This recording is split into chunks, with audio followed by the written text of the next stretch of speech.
जी नाज़रीन, इंडिया में हज़रत मोहम्मद सल्लल्लाहु अलैहि वसल्लम के शान में गुस्ताखी जो किया बीजेपी रहनुमाओं ने, उस हवाले से पूरी दुनिया में मुसलमान एहतजाज कर रहे हैं। इस वक्त हम मौजूद हैं अबुधाबी बाग में बहु अनवर स्टील पर, और हमारे साथ CEO बहु अनवर स्टील हाजी सजाद अनवर साहब मौजूद हैं।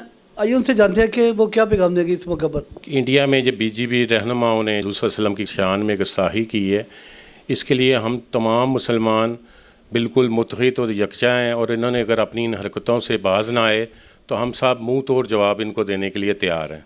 तो हम इनको ऐलान करते हैं और वार्निंग देते हैं कि अगर ये अपनी हरकतों से बाज ना आए तो हम वो लाएअमल तैयार करेंगे कि ये लोग दुनिया तक याद करेंगे। इसके लिए हम सब मुसलमान अपनी जानो माल हर चीज़ कुर्बान करने के लिए तैयार हैं। हम हुकूमत पाकिस्तान से उम्मीद रखते हैं कि वो अक़वाम मुत्तहिदा में इस मामले पर मोदी सरकार को मुँह तोड़ जवाब दें और इस मामले को उजागर करें, ताकि पूरी दुनिया में मोदी सरकार समेत किसी और को दोबारा इस चीज़ की ज़रूरत ना हो।